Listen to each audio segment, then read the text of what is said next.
itu fitting saya bawa ke dalam ruangan panitia tuh keluar. Udah tuh dia nggak ada apa-apa ya, di situ tuh dikoyok tuh pukulin. Terus ada yang ikut saya udah tuh udah selesai. Saya dinilai dibawa Habib Bahar ke kamar, dikerjain lagi lebih parah lagi. Sambil mata ditutup, dibekap mulutnya dibekap, mulut dibekap, pakai air aduk basah. Karena suruh aku siapa saya. terus mata ditutup, ya mulutnya aja siram air. itu Bahar itu yang nyeret. Bahar dua kali pukul Husen. Bahar yang hantem ya. Orang wajib Sama Bahar diapain aja? dibekap. Lebih parah lagi, Terus ada yang mulut Disundut. pakai rok. Ada berapa anak buahnya Bahar yang hantem? 10 lebih orang dari luar satu tuh, dari luar lebih pukul saya. 10 lebih. Ya, Berarti sama Baharnya 11. sama bahannya gitu. Ya sama Bahar-Baharnya lah itu 10 lebih. So, ya. Terus ada ancaman apa? Mau dibunuh, mau dimutilasi. Mau dibunuh, mau dimutilasi. Iya, Si Bahar yang ngomong. Iya. Si anjing Bahar yang ngomong. Terus sempat ditodongin golok enggak? Sempat leher saya sakit begini. Loher diapain leher? Makanya digiliin lah. Digorokin senjata. Leher sempat ditodongin golok. Masih kerasa. Allah, ya Allah.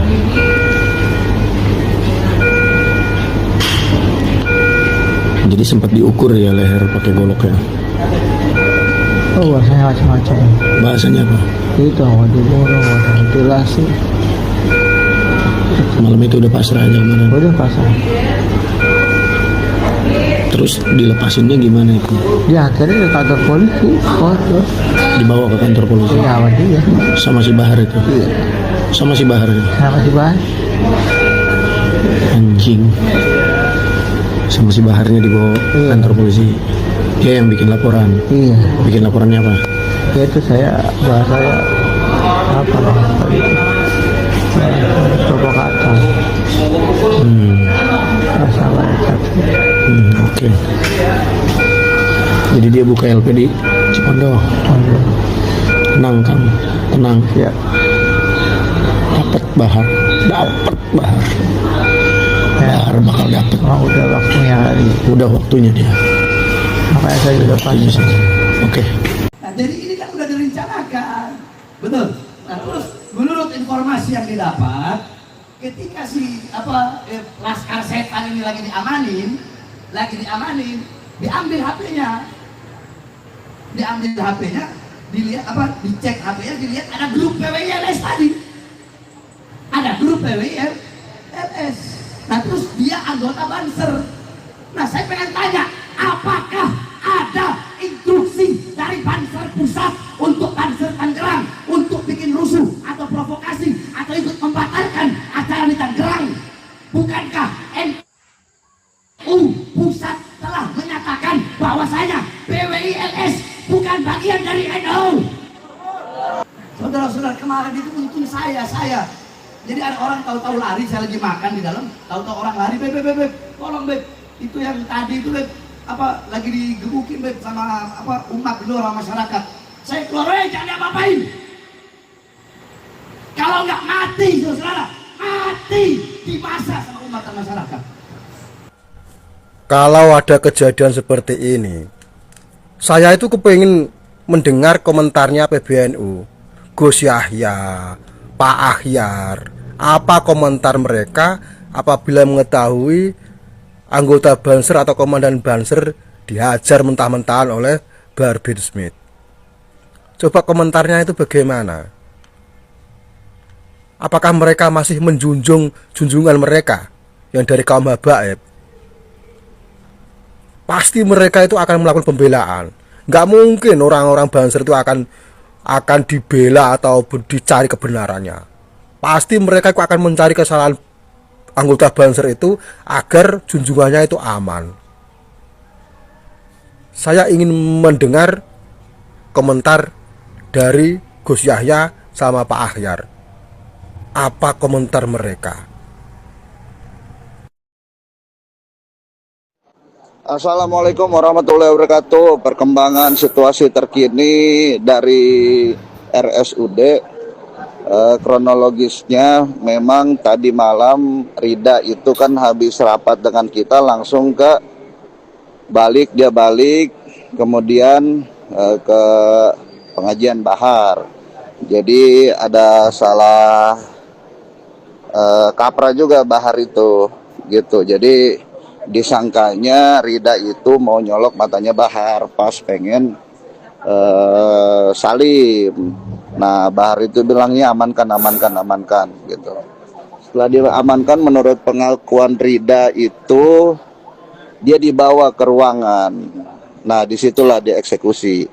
Nah mungkin dia disangka apa gitu, karena kemarin kan terjadi penolakan kan sama atas itu pengajian tersebut. Nah hari ini kita mau lapor ke Polres karena tadi sudah Kasat Reskrim Polres juga sudah dan jajaran sudah ada di TKP. Kemudian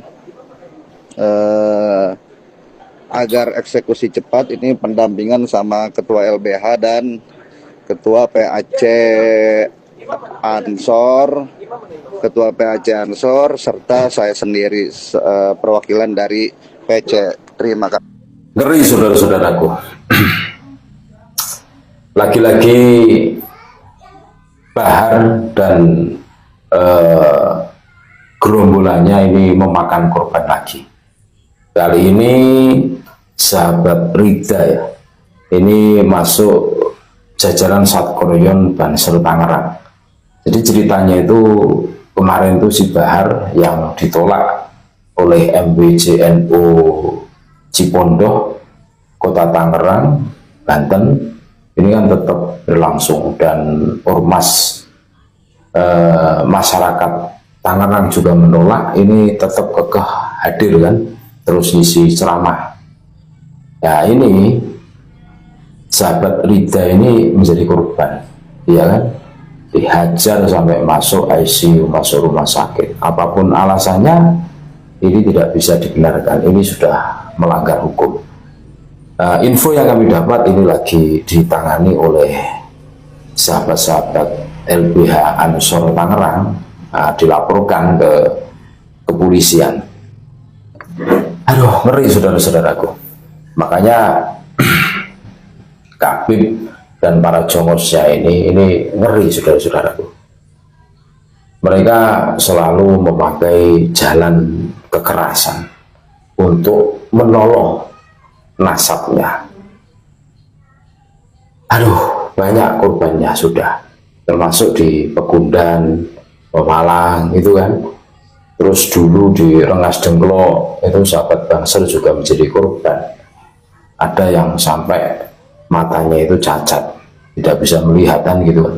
Terus di Tangerang tadi malam ya, berarti Minggu malam Senin, itu juga merupakan korban.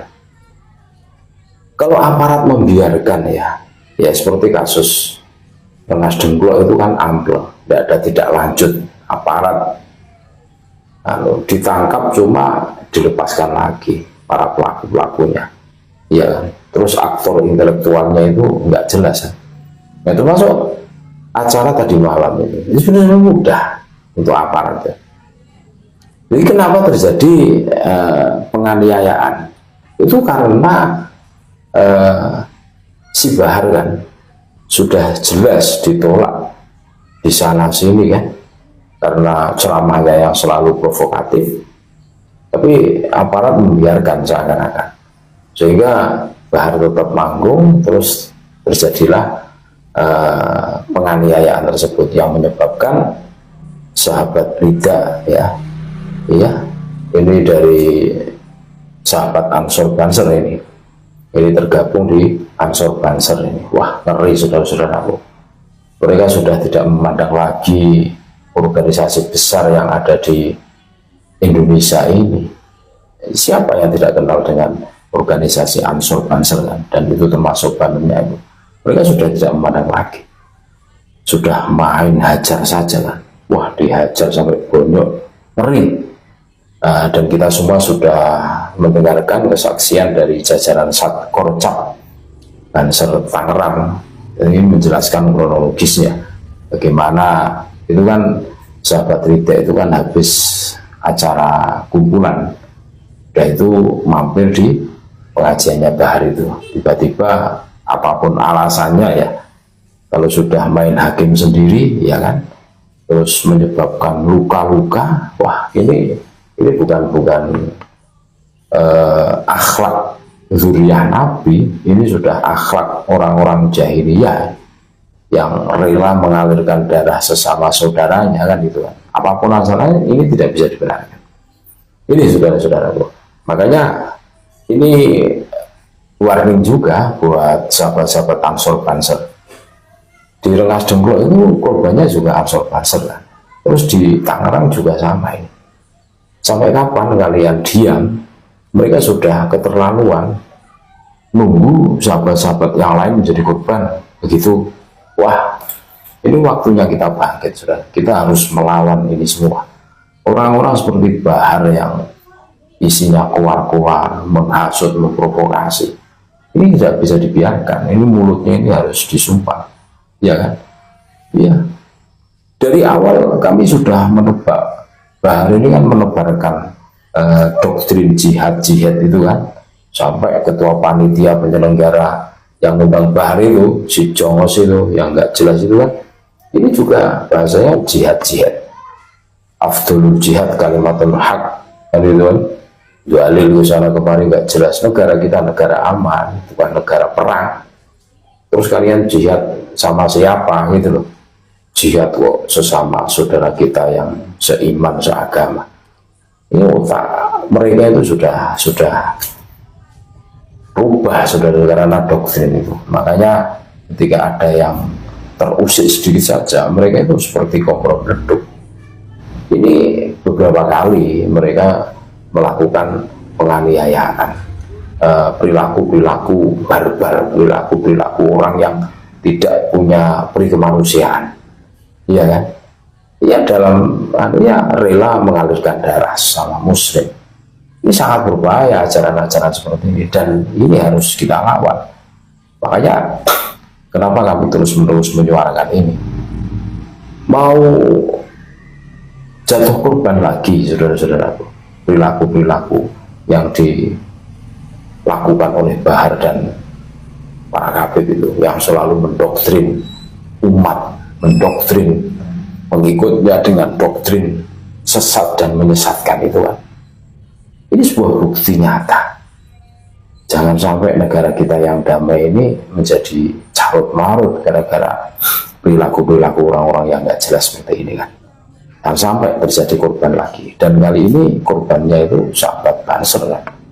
Iya, ini kalau sahabat Banser khususnya Tangerang nggak punya hero semangat untuk membela saudaranya, ini sudah keterlaluan. Ini sebagai tamparan lah buat kalian-kalian yang di situ itu jiwa korsanya itu dipertanyakan. Ngeri saudara-saudaraku, dihajar, masukkan ke kamar, ceritanya seperti itu lah. Wah, sampai masuk rumah sakit IGD kan, ICU. Wah, ini sudah keliwat batas perilaku orang yang tidak tahu agama ini, yang tidak punya rasa kemanusiaan. Wah, ini aparat harus menindak tegas ini. Jangan biarkan orang-orang seperti ini bebas berkeliaran di NKRI. Ini akan menjadi racun untuk semuanya. Terima kasih, mudah-mudahan bermanfaat. Jadi bagi siapapun Anda yang masih mempercayai bahwa Habib itu bisa memberikan pertolongan pada Anda, pada saat kenyataannya sekarang di alam dunia, bukan mereka memberikan syafaat, justru mereka lah yang mendawir Anda, meminta syafaat kepada Anda. Ingat, ad-dunya miratul akhirah, dunia itu cerminan akhirat. Orang yang di dunia saja sudah minta syafaat, apalagi di akhiratnya. Maka hanya orang-orang yang memiliki kesadaran, hanya orang-orang yang basirohnya hidup, dia akan mampu adalah keaiban, kebohongan daripada habaib ini semua. Maka hati-hati Anda mencintainya. Padahal mereka dakwahnya tidak pernah menjelaskan tentang keagungan Rasulullah. Jarang mereka menjelaskan keagungan para sahabat yang mulia. Bagaimana jarang mereka menceritakan kisah perjuangan orang-orang yang hebat, para salafus soleh. Yang mereka ceritakan hanyalah orang-orang di kalangan mereka sendiri.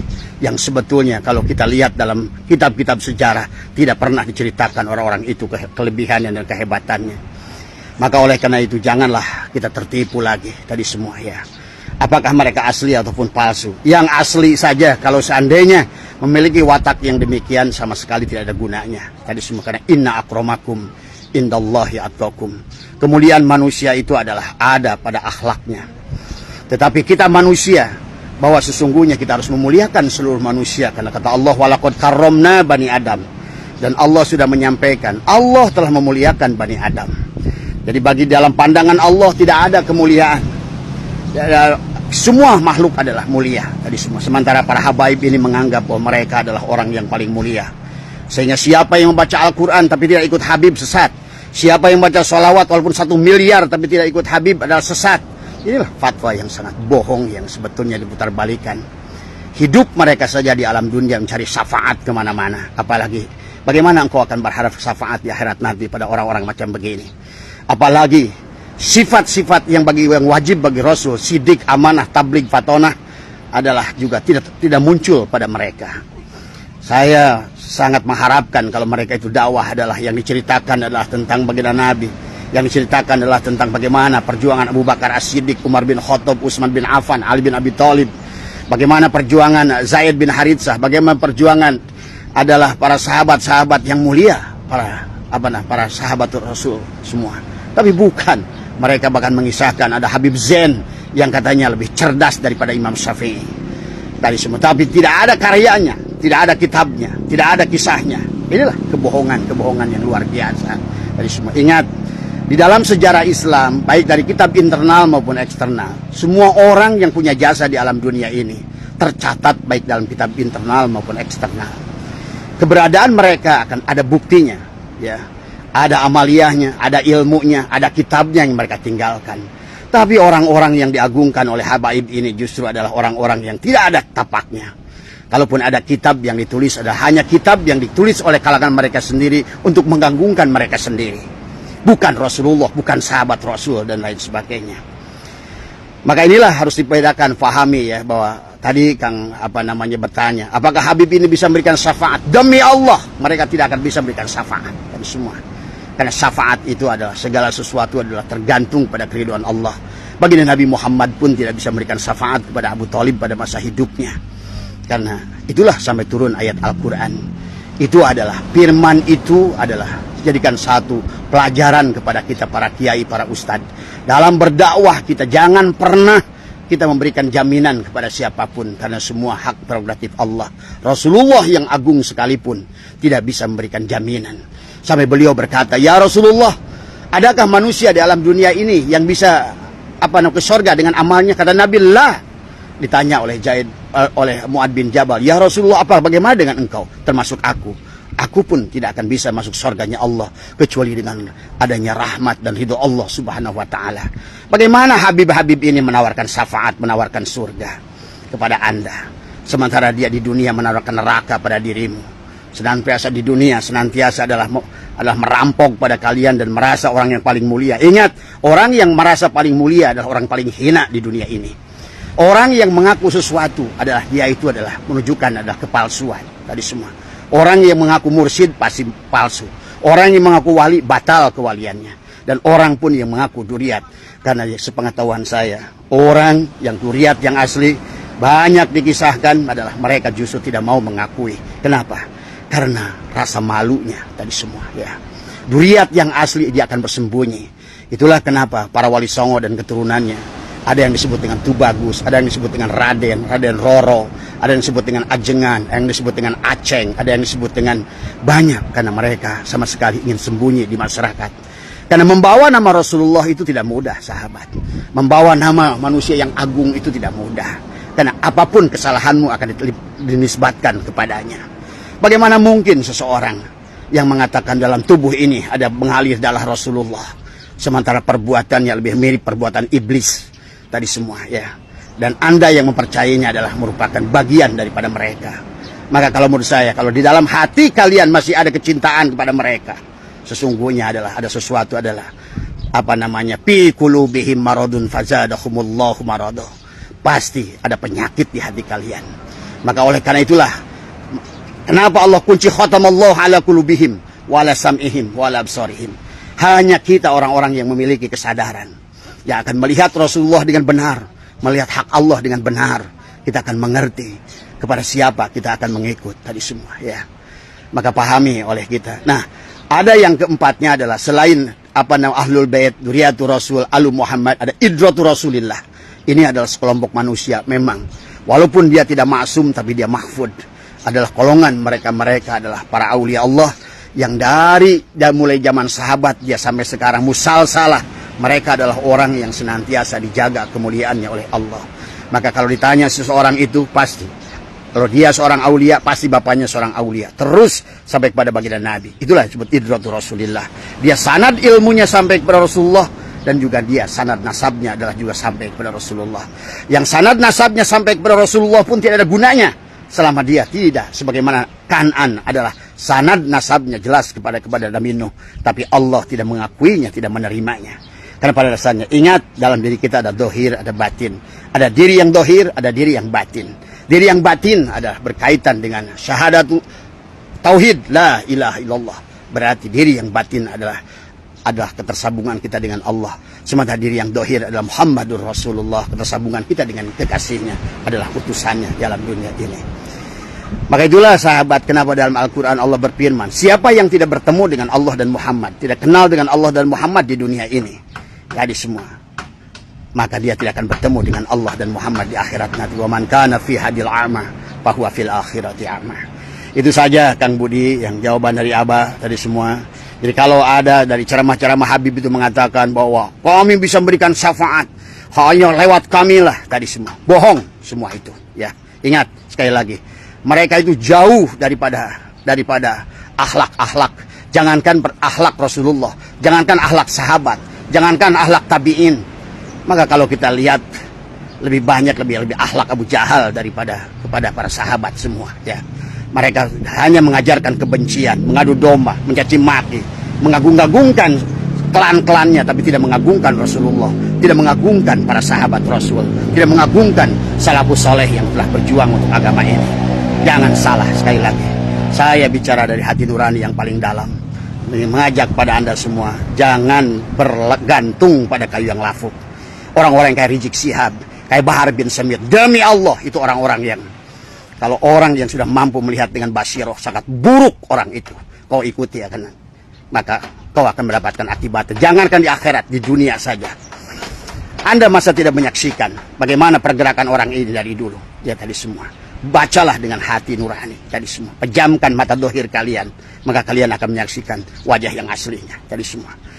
Itu saja Kang Budi, Abah dari Pantai Pelabuhan Ratu. Mudah-mudahan sekali lagi, apapun mulai sekarang Abah tidak akan berhenti, akan menyampaikan apa yang harus disampaikan, karena semuanya adalah akan merusak pada seluruh umat Islam tadi ya. Benahilah akidahnya, benahilah syariahnya tadi semua ya. Ini ya, kita mudah-mudahan sekali lagi kita bergantunglah pada Allah, bergantunglah pada apa yang dibawa Rasulullah SAW dan para salafus saleh dan ulama-ulai yang menjadikan pewarisnya. Mohon maaf atas kurangan, wallahul muwaffiq ila aqwamit thoriq wa afu minkum. Assalamualaikum warahmatullahi wabarakatuh.